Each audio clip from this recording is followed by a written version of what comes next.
So I'm going to be presenting on this paper, The Evolution of Multiple Active Site Configurations in a Designed Enzyme by Hong, Petrovic, and Lee from the Australian National University and Uppsala in Sweden and Lausanne in France. So first, I want to start with a little bit of background and talk a little bit about where this paper fits into the history of trying to understand how Kemp elimination and Kemp eliminase works. Kemp elimination is this reaction that was characterized in the late 60s and early 70s and is a base catalyzed ring opening hydrogen abstracting reaction. And in this particular case, what Kemp elimination does is it removes the hydrogen from 5-nitro benz isoxazole. And so to take a look at what this molecule is, this is our molecule that we're going to be starting with.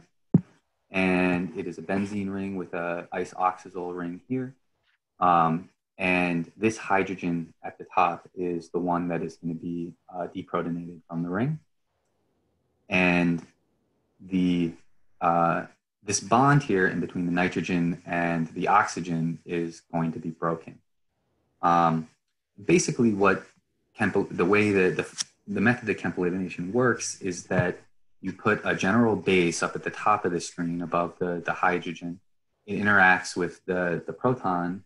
The electron density between the formal covalent bond between the hydrogen and this carbon sort of migrates over to in between the nitrogen and the carbon over here.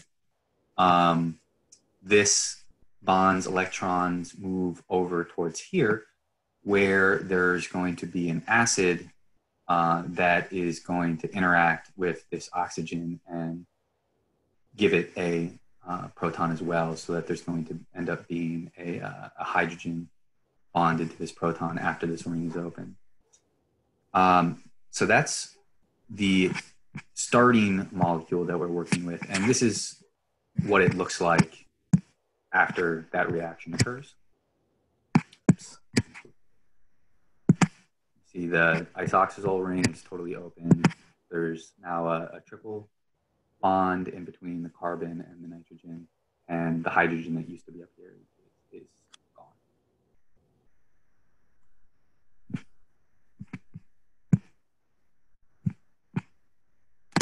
So if we're going to look at it in a reaction scheme, this is what that reaction looks like.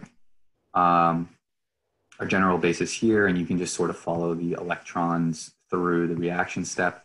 It has what they believe to be one transition state, and this is sort of why it's a model reaction. It's a pretty basic reaction with the acid down at the bottom and our product over here in step 3.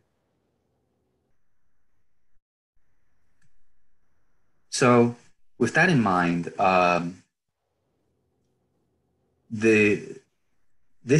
there's no existing natural enzyme that accelerates this reaction. This reaction occurs naturally in water at a very slow rate. But since it's a fairly basic reaction, a group from the University of Washington, the Baker Lab in 2008, 2007, I think is when they started working on it, decided that it would be really interesting if they could come up with a polypeptide-based enzyme that would catalyze this reaction.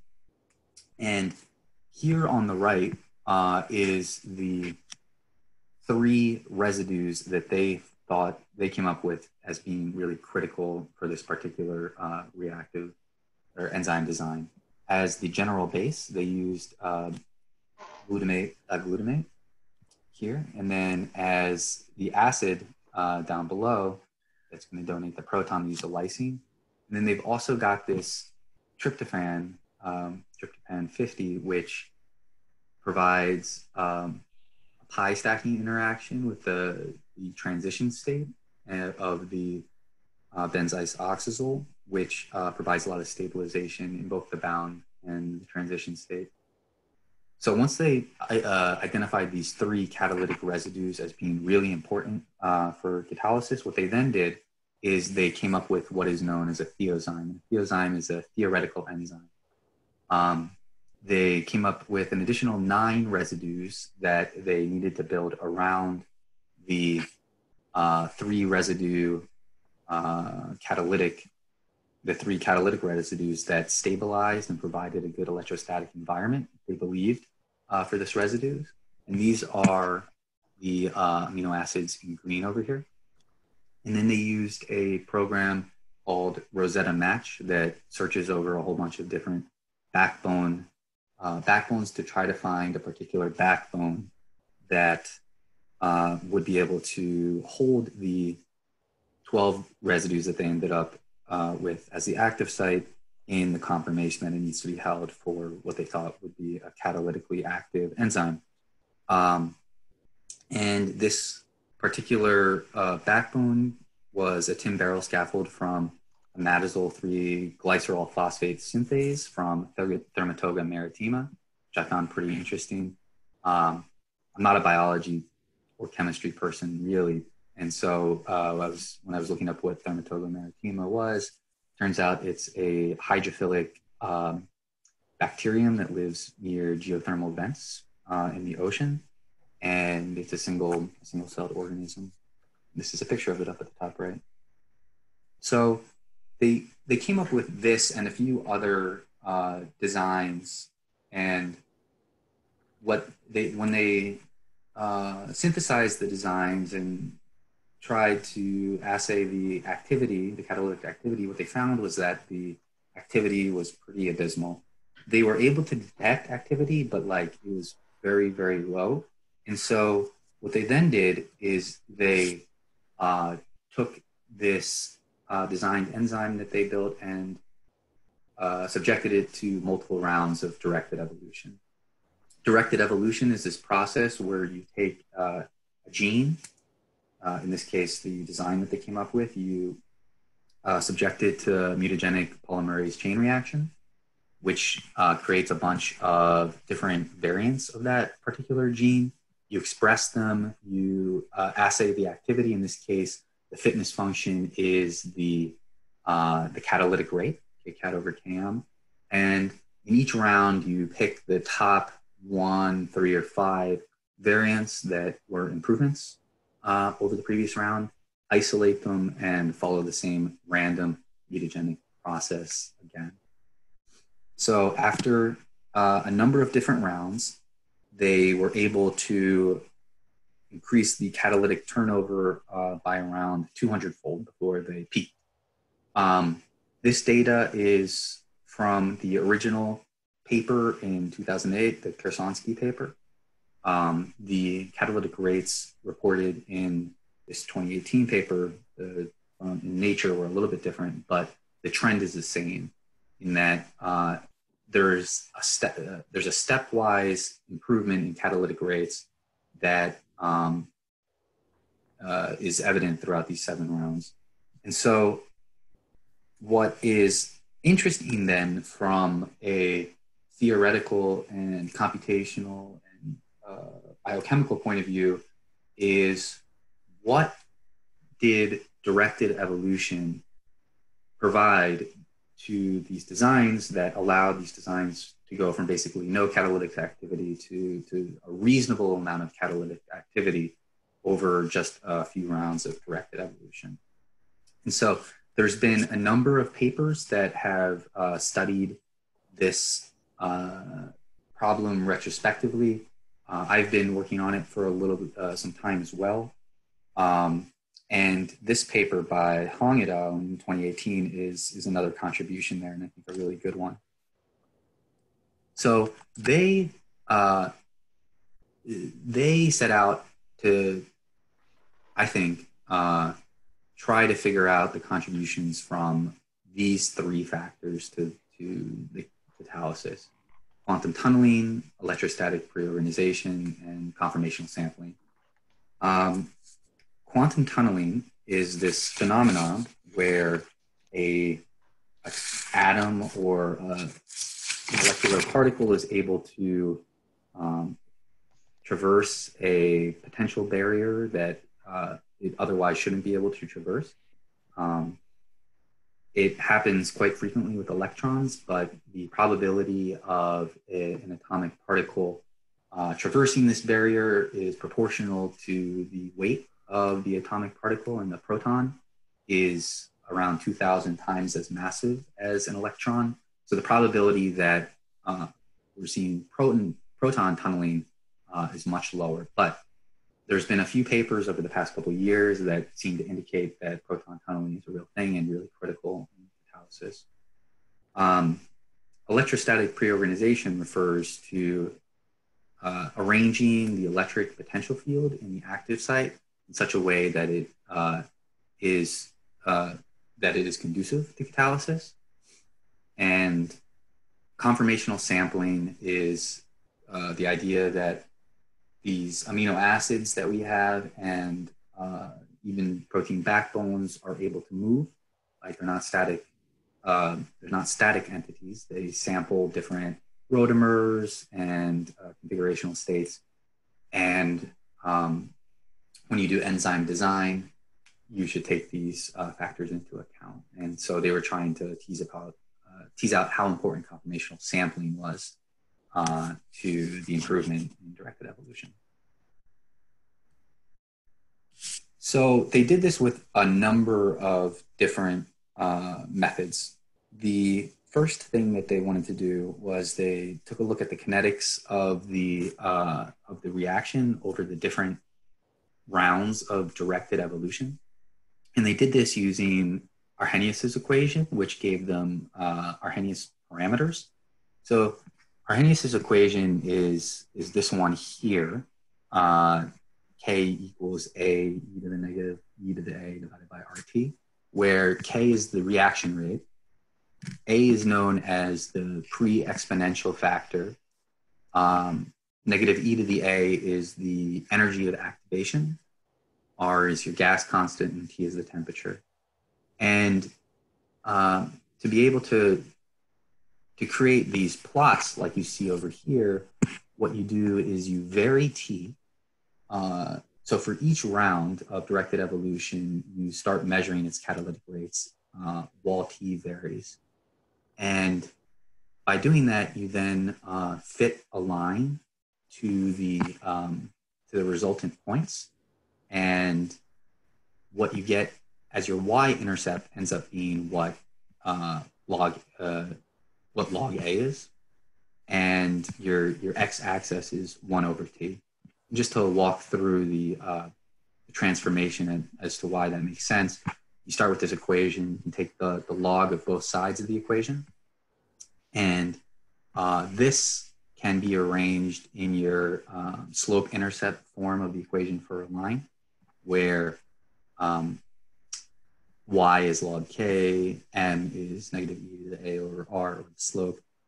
Your x variable is 1 over t, and y-intercept is log a. So they did that, and they fitted these different Arrhenius parameters, and then I here have plotted those over different rounds of the directed evolution. And it's important to note that the pre-exponential factor, this A here, is associated with entropy, and e to the A is associated with enthalpy. And so what this tells us is in the pre-exponential factor, for the first, from rounds 1 to 4, it decreases. And then it increases after that. And around 7, it decreases a little bit and stabilizes out. And it ends up sort of where it started with, right? It's actually a little bit less than where it started with. And in this graph here, larger is better, right? The pre-exponential factor is linearly related to the catalytic rate.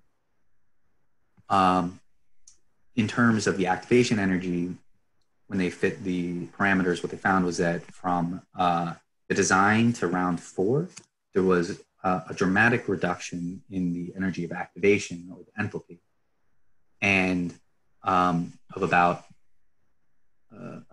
8 kcals per mole. And then from rounds 4 to 6, this actually increases a little bit, but over this course, this is also where the entropy seems to be playing a larger part of the catalytic rate.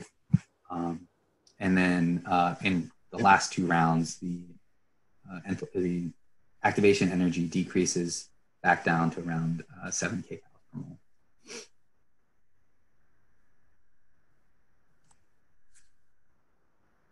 All right, so that's sort of an interesting. They started with those kinetic parameters, and then they wanted to try to figure out why did the activation energy change and why did this pre-exponential factor change. So to do that, they used X-ray crystallography, and I found this really interesting. I didn't know how you crystallize proteins before. Sorry, everybody, but I thought this was pretty cool. This was a new technique for me, this hanging drop vapor diffusion, where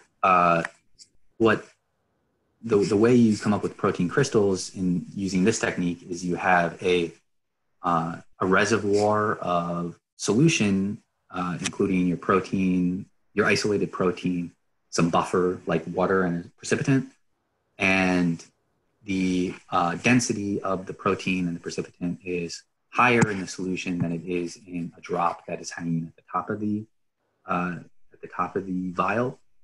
And through the equilibrium, or as the system moves into equilibrium, the buffer decreases in the drop and drops into the reservoir, leaving you with this supersaturated state of proteins and precipitant in the drop, which leads to crystal formation. So I thought that was pretty cool. For all us computationalists, it was interesting for me to find out that to grow a crystal, it takes a couple months to do that. So once they grew crystals for all of the different rounds, and they tried to grow them, some of them with product bound to the crystals or some sort of analog. And here is, after they grew them and then they used X-ray crystallography to create the structures, are some of the differences that they found in the active site between rounds 1 here on the left and round 4 on the right,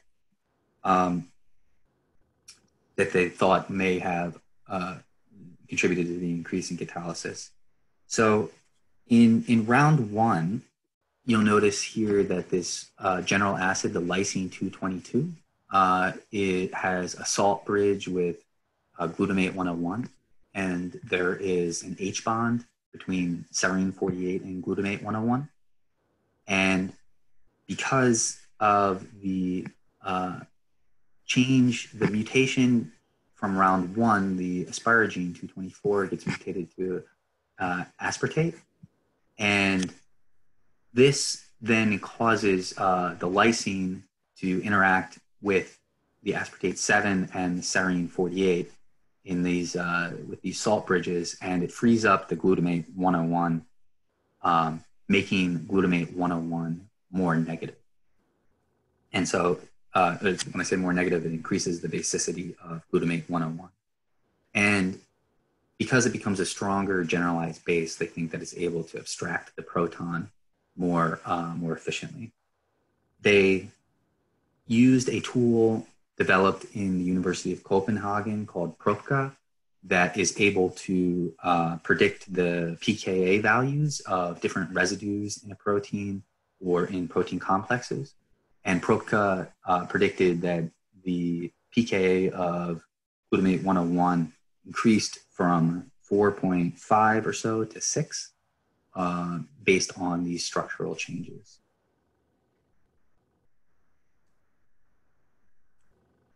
Now, to get at, so they've now done some kinetics and they did some structural analysis. one of the cool things about this paper is that they really wanted to come at the data from a bunch of different dimensions. And here they're adding in another dimension of trying to figure out how the active site changes with fluorescence spectroscopy. So fluorescence spectroscopy is this analytical method where you can shine light on a molecule, and if that molecule is fluorescent, electrons in that molecule jump up to a higher energy state for a short period of time. But because these higher energy states are not stable, they then move back down to a lower energy state, at which point they re-emit the photons that they absorbed from their initial, from their excitation. And by doing this, you can chart both the wavelengths, you can vary the wavelengths that you're shooting at the particle, and you can capture the different wavelengths being fluoresced by the particle, as well as the variable intensity of each of the different wavelengths. And scientists have characterized how different types of active sites or amino acids in different configurations change the fluorescence of different amino acids. And this works in this particular case because aromatic residues are fluorescent. In particular, tryptophan is fluorescent, and there are two tryptophan residues in the enzyme, tryptophan 50, which is right here in the middle. This is that tryptophan that provides pi stacking interactions with the benzyl and so it's really critical for catalysis, as well as tryptophan 156 over here. There are other aromatic residues in the enzyme, such as tyrosine and phenylalanine, but empirical data shows that tryptophan is the most fluorescent of these amino acids. And so what they wanted to do is really nail down how the fluorescence changes over the different rounds of directed evolution for tryptophan 50. And so the way they did that is they first wanted to sort of measure the base case for how tryptophan 50 seemed to affect the entire molecule's fluorescence. So they did that by mutating tryptophan 50 to an alanine. And they were able to do that. They did that, took crystals and made structures of the resulting crystals. And they found that this mutation didn't change the backbone or the active site in any significant way. The gray is prior to the mutation and the pink is after mutation. So you see that the active site and the overall backbone don't vary. So that's important because different shapes in the active site or of the backbone could affect fluorescence. And so they wanted to make sure that it didn't. And what they found was that the removal of this tryptophan 50 decreased the enzyme's fluorescence, which is to be expected. It didn't increase it, like it didn't become half as fluorescent because it turns out that tryptophan 50 and tryptophan 156, the one on the side of the protein, have some sort of quenching interaction where they aren't, they're not just added together to make 2x the fluorescence, but there was a drop in fluorescence and they were able to capture how much that drop was to come up with a baseline for what they were going to start with when they started interrogating tryptophan 50. And so here are some of those results from what they found. Up at the top, we have here round 1 again, and down in the bottom here in cyan, it's round 4. And they did the spectroscopy at a number of different temperatures, and the wavelengths and the intensities of the fluoroscopy increase dramatically from round 1 to round 4, as you can see. here.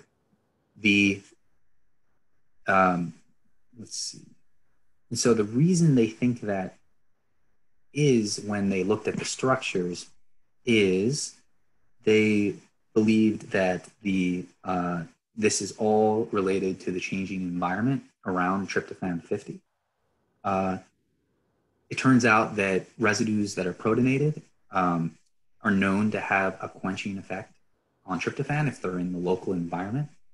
So because the basicity of the glutamate 101 was increased from like 4.5 to 6, they believed that this was responsible for a decrease in quenching and then an increase in intensity.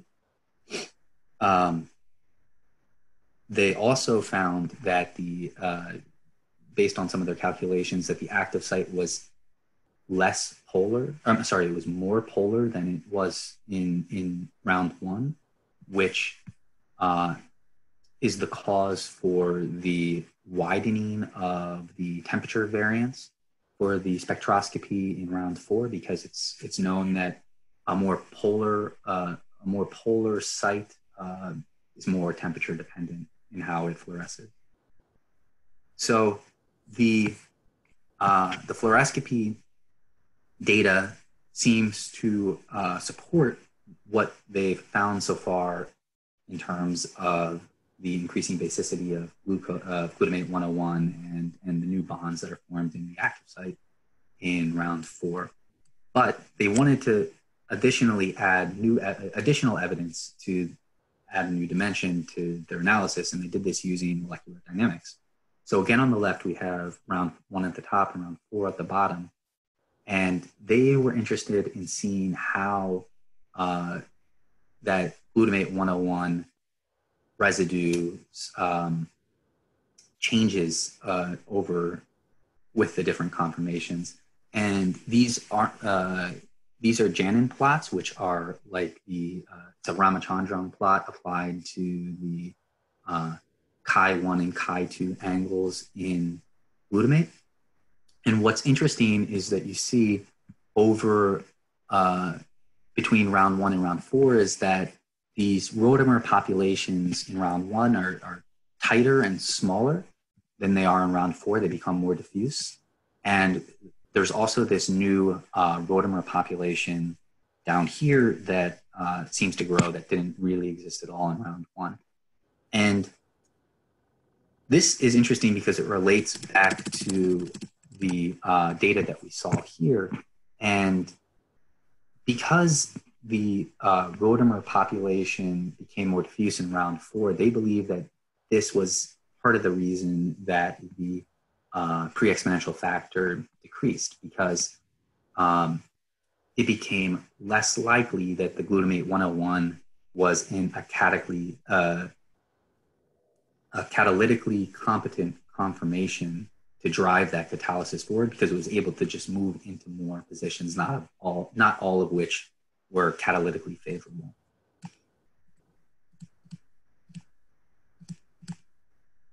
So that finishes rounds 1 through 4 of the analysis, but then rounds 5 through 7 are really interesting because this is where mutations in the outer shell, what they call the second shell of the enzyme, start to have a really large effect on the catalytic rates, which is not at all intuitive. What we see here, these red residues are those 3 really critical residues that we've been talking about so far. And the green residues are residues that have changed in round 7. And so as you can see, a lot of these are pretty distant from the active site, even like pointing in totally different directions, but increased the catalytic rates by 3 or 4-fold. So they were trying to figure out what the heck these distant residues had to do with anything. So the first thing that they did was they grew these crystals with a substrate or a substrate analog in them, in the enzyme. So the way they did this was they used substrate soaking and flash cooling. And when they did this over the different directed evolution rounds, they found that there were actually 4 different populations that or a population of 4 different conformations that tryptophan 50 adopted, 3 of which seemed to be catalytically competent because there was bound substrate or a substrate analog in those active sites. These, they call these conformations conformation A, which is here on the left, which is the designed conformation. So the designed conformation was catalytically active, as well as conformation B, where the tryptophan is rotated what it seems down 90 degrees, and conformation C, where it looks like this first angle in tryptophan is rotated 180 degrees around.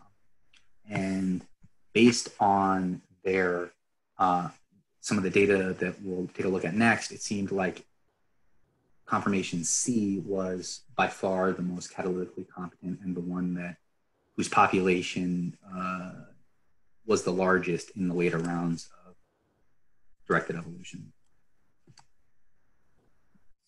One sort of really interesting thing that they found was that they were able to capture all 4 of these different populations in a single crystal at one of the later rounds. So the different conformations weren't a artifact of different crystallization procedures or different cryoprotectants or anything like that, but rather they all are real conformations because they captured them all in the same crystal.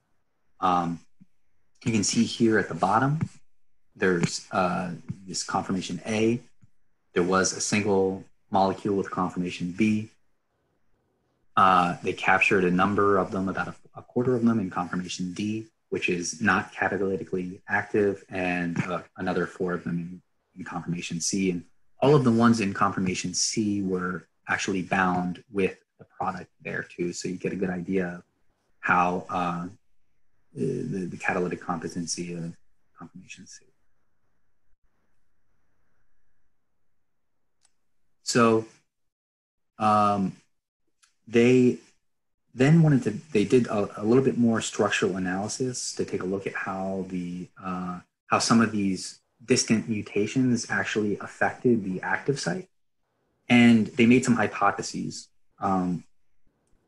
The first one was that this distant mutation, the isoleucine 102 to phenylalanine mutation, resulted in phenylalanine filling a hydrophobic pocket, and which caused a slight adjustment of the main chain, which increased the distance between glutamate 101 and tryptophan 50. This caused the glutamate 101 rotamer to stabilize, to allow tryptophan 50 to take on a different conformation, conformation B, and to form good H bonds with it. This valine 12 to methionine mutation over here and phenylalanine 77 to isoleucine mutation caused a little bit of rotation in the backbone from what they saw from interstructural analysis, which provided more motion it moved phenylalanine 49 over a little bit and provided more motion for tryptophan 50 to adopt this B conformation and reduced steric hindrance for it to do so. As glutamate 101 being rotated, taking on this rotated conformation also reduces steric hindrance for tryptophan 50.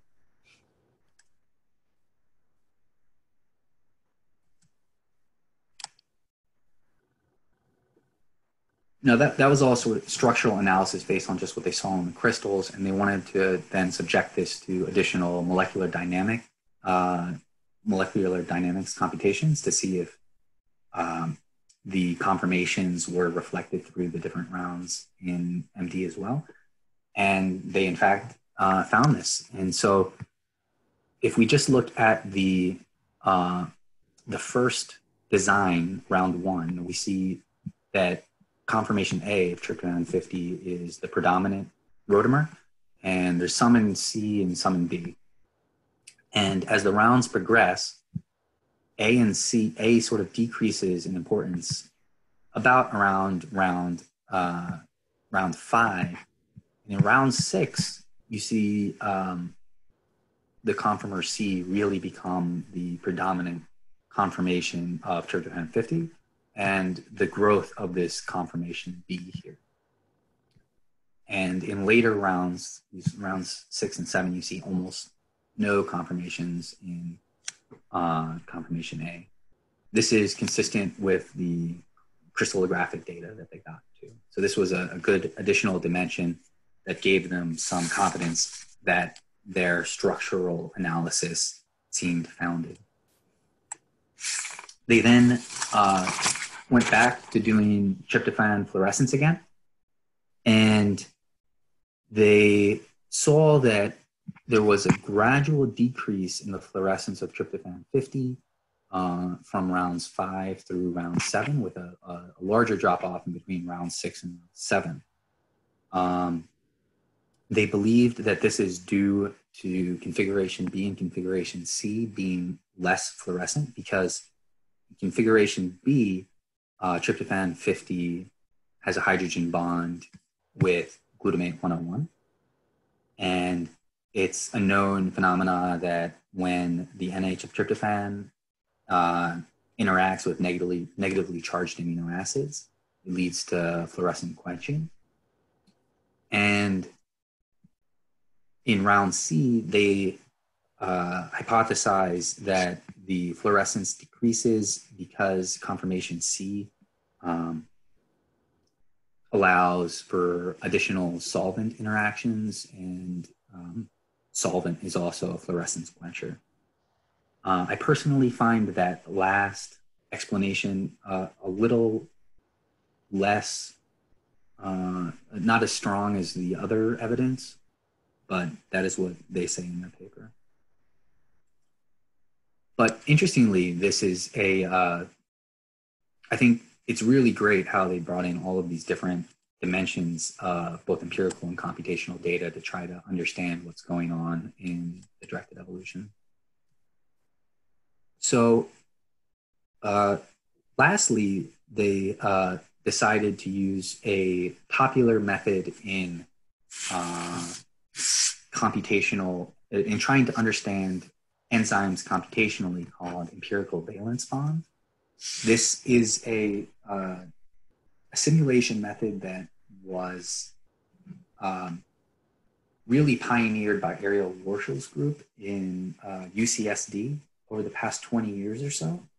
And it models a simple reaction like the one that we looked at as two valence bond states. We have the Michaelis complex here on the left, and the product bound with the protonated glutamate on the right. And empirical valence bond is a computational method that that tries to get a catalysis using classical force fields, which makes it computationally tractable. And when they ran these computations, what they found was that the computations aligned pretty well qualitatively with the experimental data that they recovered from the different rounds as well.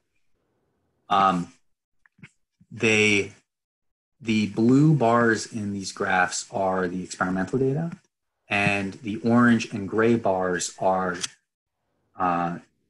different versions of the experiments that they ran for the empirical valence bond computations based on whether they thought the tryptophan was in conformation A, B, or C. Since in round 1, there's only the A conformation that they saw, they ran 2 A tests, and it coincided pretty well with around 20 kcal per mole. The next one that they ran was round 5, which I think is pretty cool because it shows that the A conformation of tryptophan is much less favorable than the B conformation. And the experimental data seems to suggest that there's some mix of populations between those two conformations, because the actual data is between the two computational projections. In round 7, they tested A and B. It didn't have that. It's still close, but not quite as nice as round 5. And in round 7, they had really good matching with experimental data. One thing to note in this graph is that, consistent with the experimental data, all of the rounds that had tryptophan 50 in conformation A had higher activation energies than those where tryptophan was in conformation B, and then C was the lowest of them all. The figures on the right are of conformation A, conformation B, and conformation C, with the Michaelis complex and the computationally predicted transition state from the empirical valence bond simulations. So this is, I thought this was pretty neat because it demonstrated that if you wanted to get at what the transition state of a particular molecule looked like, empirical valence bond simulation methods might be able to get you towards that.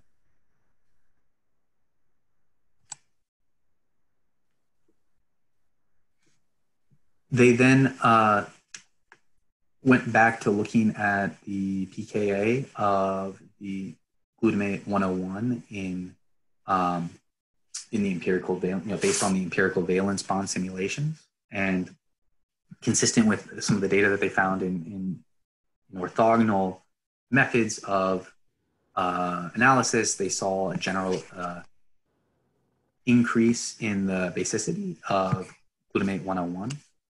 And in terms of being able to tease out the individual residue contributions to the activation energy, this is where one area where empirical valence bond seems to be able to have some really cool data.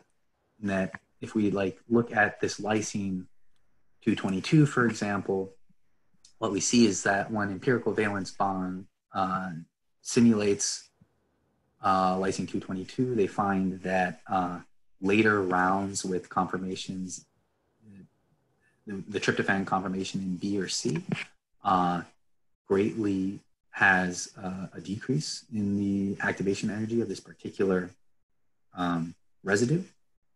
And the hypothesis behind why that is the later rounds have the glutamate 101 lysine 222 salt bridge broken, that doesn't exist anymore.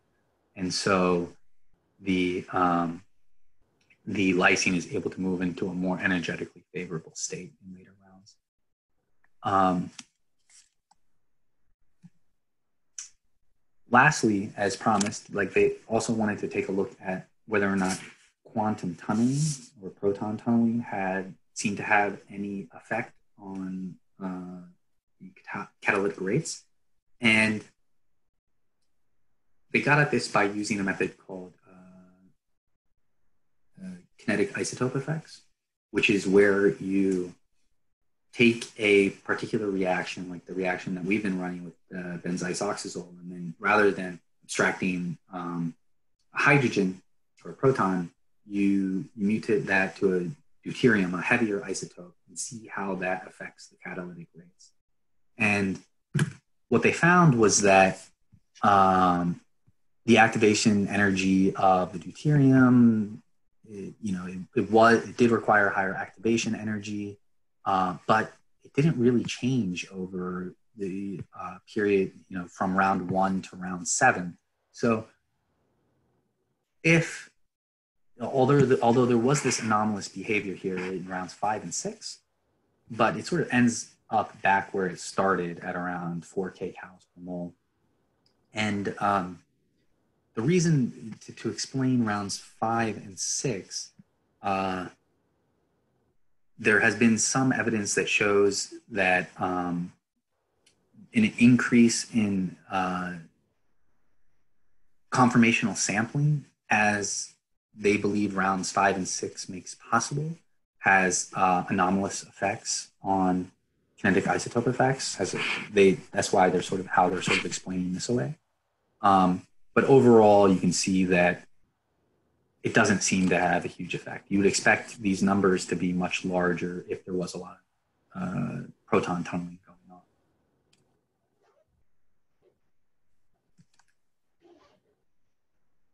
So to me, the main takeaways from this paper were that, and as I've been sort of looking at this in terms of how one could do computational enzyme design, is that it's really important that you try to figure out a way that accounts for as many forces as possible, because when you optimize one force, it might be to the detriment of another force. And it seemed like the Rosetta folks, when they designed this enzyme, they may have optimized enthalpic effects, but they didn't really take entropy into account. And so we know that entropy seems to be really important in rounds 5 through 7.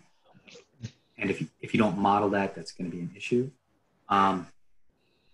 The second takeaway for me is that if you're trying to model catalysis, you might be, you should think about different catalytic states that your active site is able to sample, and then model all of those with differential catalytic rates. Because what we see from this paper is that a particular enzyme is able to assume a number of different conformations.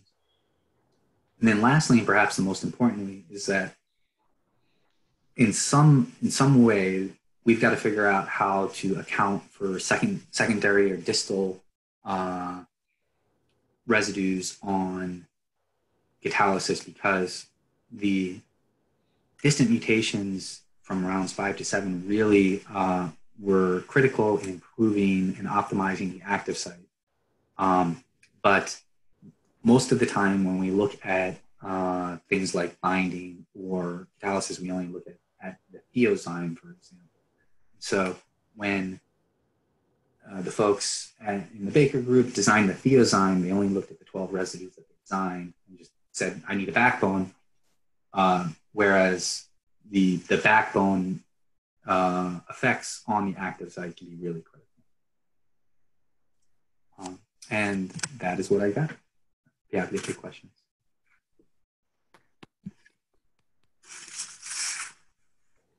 Thanks for the great presentation. That was very well done. I'd like to open up the floor to any questions for Nathan or any discussion of the paper. Feel free to just chime in, I think, or you can use chat as you like.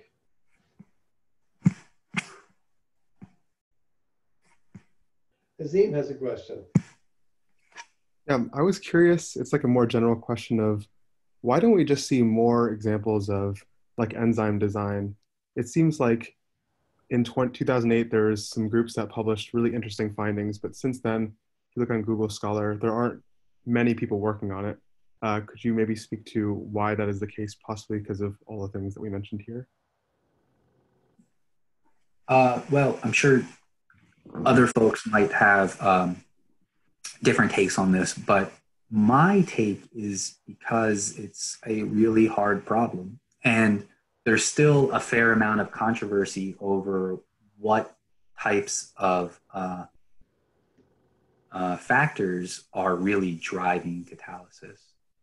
You know, in the past, if you take the view that proton tunneling is really critical, and then optimize for that, then you can spend a couple of years doing that, and you might end up with an enzyme that doesn't work. Folks like Warshel at UCSD, they've really been hammering on the idea that the electrostatic pre-organization of an active site is the critical factor in enzyme catalysis. But it's not clear how you then turn that around and create designs based on that knowledge. Like they're able to take a molecule and do some analysis like we saw here with empirical valence bond, but then how do you reverse that question and say, well, you need to design something that optimizes the electrostatic potential? And a lot of folks think entropy is really important. The Baker group thought that enthalpy was the only thing that they needed to optimize for. Mm-hmm. So my take on this is that we do see some, right? And we've seen other folks after the Baker group come up with designs catalyzing this reaction using antibodies or other enzymes that are much more successful than these original designs were. But I think they just take time, and we still aren't completely clear how enzymes work. But does anybody else have any takes on that?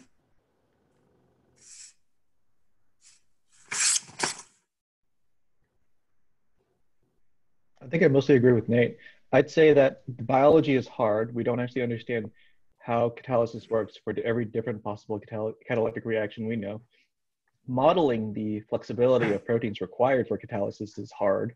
So the people who can model that technology basically are working very hard, and in 10 years we might have something, because you have to model a trajectory through the energy landscape, not just any one or finite set of discrete states.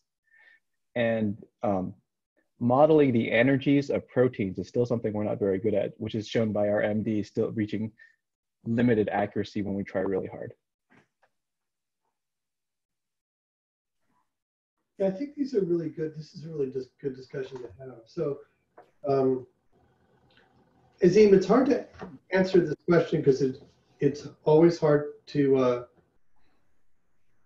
it's hard for me to speak for why the field does something when I don't necessarily agree with the things that are driving the field. In this case, I think that the discussion so far has been about the scientific and technical issues, which are great. I think there also might be interest or almost sociological issues that drive this to some extent. So one is that of the various fields that touch on structural biology, enzymologists are kind of one of the most technical. I mean, if you look at the various flux diagrams and KCAT and KM, these are very detailed measurements that have to be developed. And I think that one issue was that I think as a field, they weren't tremendously impressed by these initial results. As you pointed out, 2008, a flurry of activity, but it didn't sort of change the lives of people who look at kinetics on a day-to-day basis because they couldn't use it directly, and also it didn't really change how they think about things. That's just my impression.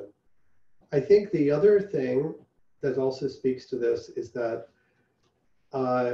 it may have something to do with the translational or bioengineering needs of the fields that pull from design, is that I've heard it expressed even among people who like that original work that in general, there are enzymes that do almost any reaction that you might like to have happen. And so taking an enzyme from nature and redesigning it to be more specific or to optimize it might be a better way in terms of biotechnology to get a particular thing happening. So one example is natural products. I mean, we're not in general trying to make de novo enzymes that make new antibiotics or antivirals or cytidiophores or immunosuppressants. We're typically, we've already enslaved them in the form of their enzymatic pathways or the creatures that make these in big vats to make various antibiotics. And so improving those tends to be a way to go. And people are, I'd say that there might be a view that in industry that redesign is more of a dominant need than de novo design, although de novo design is scientifically very interesting. Mm-hmm. And a final thing, none of this is inconsistent with what JJ or Nate said at all, but a final reason is that there may be enzyme design happening more, but in the guise of something else. So I think if you look at work on trying to characterize, for example, resistance mutations where the target of a drug is, say, a viral enzyme or bacterial enzyme, I mean, that involves both a negative design and a positive design component. The negative design is to search for mutations that ablate binding of a proposed inhibitor, and the positive design is those same precise mutations, but perhaps with a different conformational ensemble, have to stabilize the native catalytic reaction. And what you're trying to optimize, someone has a dog. And because of that setup, the positive design for the enzyme is a form of enzyme design or enzyme redesign in some sense. Mm-hmm. So it may be emerging in different ways that are actually very important in terms of biotechnology. So I think that the field now is thinking that, well, maybe we don't need de novo enzyme design companies because there already are enzymes that will do these things. And the hope that you can make a de novo one that's better is perhaps very difficult. So maybe redesign will dominate. And whereas I think people might believe that new scaffolds are important, you could probably start companies that design new scaffolds because they would have novel intellectual property and might be able to hit other targets, perhaps.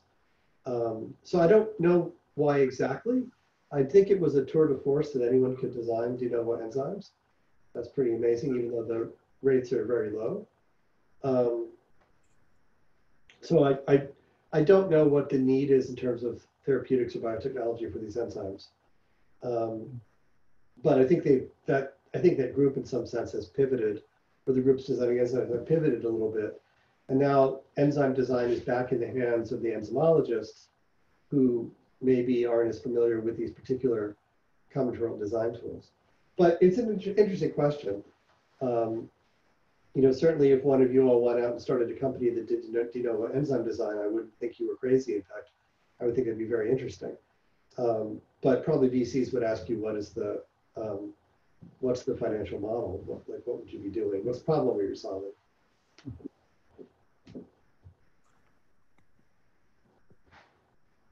But yeah, personally, I'd like to see more enzyme design. I think it's very, very interesting. I mean, I'd like to see more papers on that. But I don't know if it satisfies a need. Like we wouldn't be attacking, you know, coronaviruses by enzyme design probably, right? Except that if we were designing, for example, pan SARS protease inhibitors, that would be a problem where you would be doing the positive design on the enzyme while negative design against the inhibitor. So it would come up there in different places, but it might be disguised. But I don't know, for example, in the current pandemic, if we see a need for, or direct need, or an obvious need for de novo enzymes to solve it. Clearly, there's a need for new therapeutics to inhibit the enzymes. There's a need for new ways of blocking entry. There's a need for antibodies. There's a need for vaccines. You can make an argument for de novo biologics or proteins. I don't immediately see that you want a de novo enzyme. Redesigned enzymes, yes. So a long-winded way of saying I don't know, but great discussion to have. More questions or discussions for Nathan or his dog?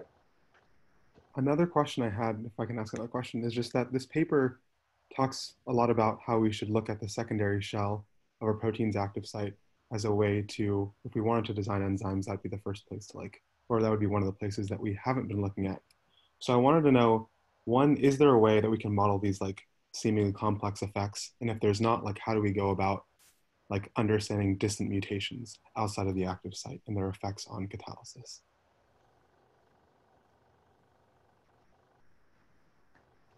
Nice. An idea. I'm not sure there's a way to do it that is mathematically sound. I've seen the paper I presented last year looked at least analyzed the interactions of distant mutations with active site mutations and found that there was a whole bunch of mutual information between them. So they at least got at some of the analysis. I'm not sure how you then reverse that and turn that into design, right? And the reason I say it might not have been the most sound way is they were just sampling as well and undersampling.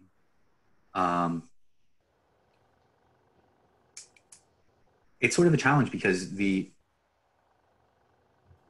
problem grows with the number of like flexible residues that you want to model. And if, at least the way that we've been doing it in our lab, is that the active site or the binding site and residues within that binding site are really critical to model.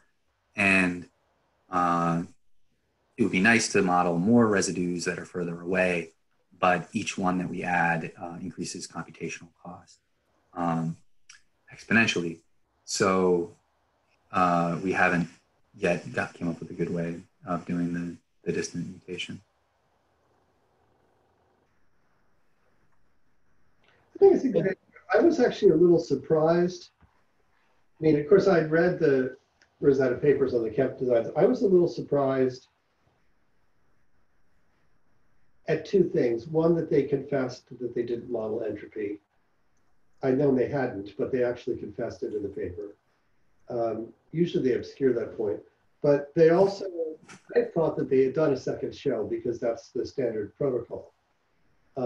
It's very typical in an active site, design to model the residues closest in and then model a secondary shell having sort of fixed at least the identities of things in the active site. It's a heuristic, of course. As Nate pointed out, it's a combinatorial problem. If you make the design much bigger, it's more difficult, but you can iterate between those two. It's not at all clear, to Azim's point, it's not at all clear how you can directly relate the energies or the choices of rotamers or amino acids in the second cell directly to catalysis, although you can relate them to some kind of overall energy or stability. It's an interesting problem because I had thought in that community, I think I've even seen talks where they talk about first you design the side chains that stabilize the transition state, then you find a backbone that will support it, then you redesign that backbone to try to fit them in. Well, then you design a shell around that, then you design, and so I thought a second cell was actually part of the process, but it would be interesting to know really what's going on there. I will say that the general issue that you both brought up, which is how do distal residues affect catalysis, is really a tricky thing to present. And it's a really tricky thing to understand what's going on. It's not necessarily even allostery. It might be allostery. We don't really know. I will mention that there are approaches to doing this. One that I like, which was done by two of my students in 2009, was that you design your active site using your protein design software, such as Osprey or something like that, and then you maybe test it to see if you get an increase in catalytic activity and other measurements. But then you can go look for distal mutations that would increase it further, having fixed not necessarily the conformations, but at least the identities of those residues. And this isn't necessarily a second shell. So what we actually did was use a technique called residue entropy to find mutatable positions that would possibly increase the catalysis rather far from the active site, up to 15 angstroms. And then having identified those positions based on this residue entropy concept, which is essentially based on a technique we've talked about but not studied in this class called self-consistent mean field. It's also in the textbook. Having identified those positions, we then went in and used the technique you might know as minimized dead-end elimination to find actual amino acid substitutions in those places that would increase stability. And it turned out that some of those increased the catalytic efficiency by up to 4-fold, which when coupled with the 32-fold improvement we got by the active site was actually quite significant, almost within wild type. So that technique, in contrast to the Rosetta-based techniques, actually got us to an enzyme for a new substrate that was within sixfold of wild type, whereas the energy, purely computationally, whereas the efficiencies that you're getting in the de novo Rosetta designs are approximately between 1 millionth and 10 millionth of wild type. So there's a big gap between the techniques that consider entropy and those that don't. But that having been said, I'd say that, especially for someone starting graduate school very soon, as Azim is, I would say that it's one of the uncharted open problems worthy of a PhD thesis, is how do we design the crystal residues that can be found sometimes by directed evolution that will influence catalysis. And I'd say it's a two-stage process, well, three-stage. One, come up with a brilliant idea, and we don't know what that is. Maybe it's some combination of ideas, but probably something new or some combination. Second, show that you can do it, show that you can actually find these residues.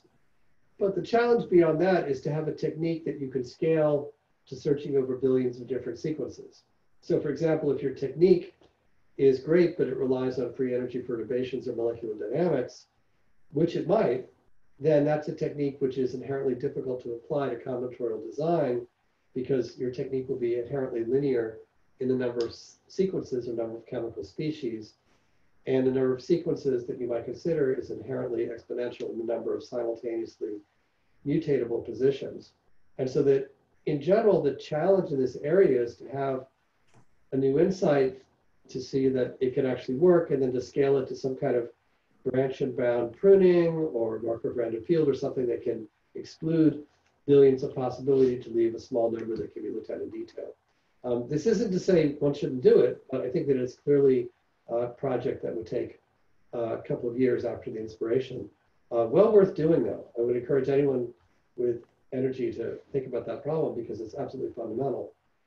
And also the fact that no one is starting companies based on de novo enzyme design right now might be a great opportunity. Maybe when we can really do it, then we'll have catalysts for all sorts of strange reactions that we want to be able to do more efficiently and control. So it's kind of like when the market is down, you can buy a lot of stock. So I actually think there's a lot of opportunity there, Azim, but I don't know what the answer is. But we can read more papers about it.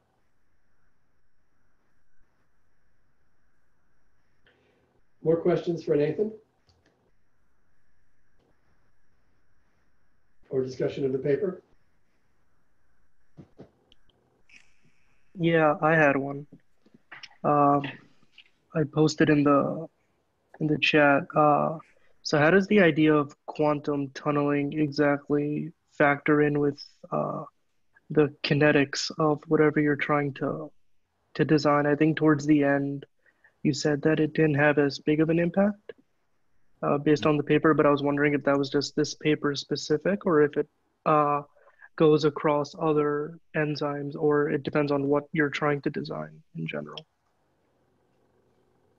I think I'm not an expert by any means, but what I've read is other papers that I've read recently have argued that quantum tunneling is really critical to catalysis, and in this case, I think the argument would go that the hydrogen that is being abstracted away from the benzoisoxazole is tunneling at a more efficient rate than one would otherwise see outside of catalysis, right? Because there's originally this H bond in between the base and the hydrogen, and the proton is tunneling across that energy barrier at a rate higher than one would expect given the massivity of the proton. Okay, and what the data using the kinetic isotope effects, you would expect that the ratio of its ability to tunnel would decrease dramatically if you were to substitute in a heavier isotope. And what they found is that it seemed to decrease, or the rate, which is a evidence of proton tunneling, decreased the same from, or was the same for round 1 and round 7. So there didn't seem to be a change based on the isotopic effect over the 7 rounds of directed evolution where there was a measured difference in catalytic rates. So more generally, the schematic that helped me in one of the classes I took with Kenichi Yokoyama in the biochemistry department is where he presented the activation barrier for catalysis as like a mountain in the energy landscape. And tunneling was essentially, especially for electron tunneling, going through that mountain without paying the cost. Ooh, I like that, JJ. It's a nice description. Also, Nate, I had a different question. I really liked how you broke down the small localized changes for the outer shell mutations that increase catalysis. And I was curious if those were things that we could actually model with small backbone motions and continuous side chain flexibility.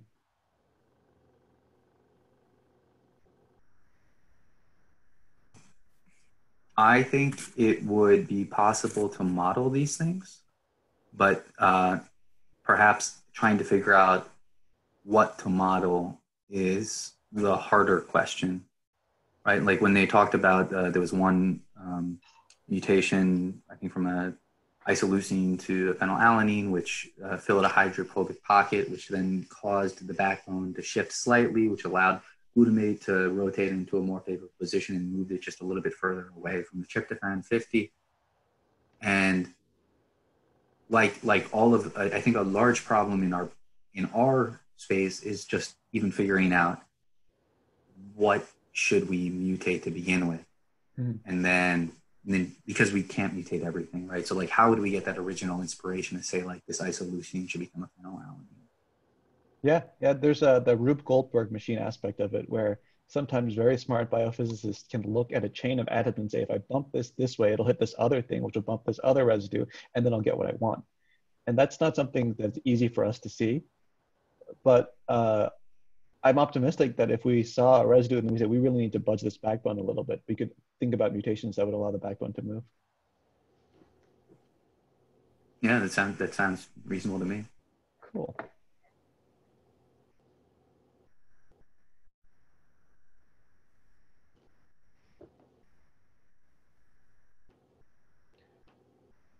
More questions for Nate or discussion of the paper?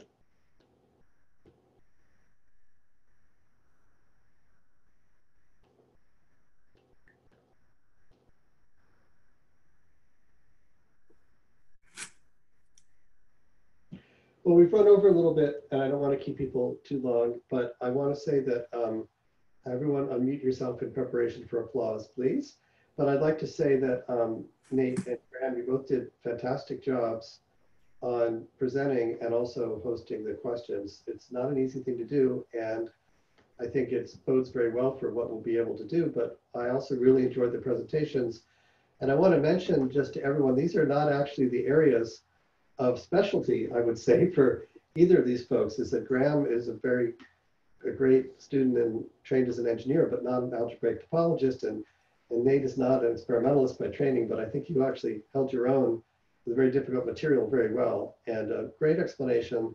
And I think everyone did a great job of engaging the questions. Well, I like that virtual hand clap. Thank you, Azim. It's great. All right, let's clap for our speakers today.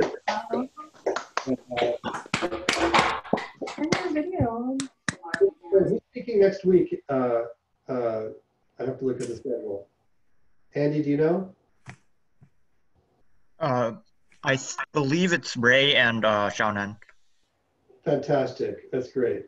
Oh, great. Well, so that's great. So Ray and Xia, we're going to ask you to start connecting at 1 p.m. Just to make sure there are no glitches. And we'll then have everyone else join at 1:25 as usual.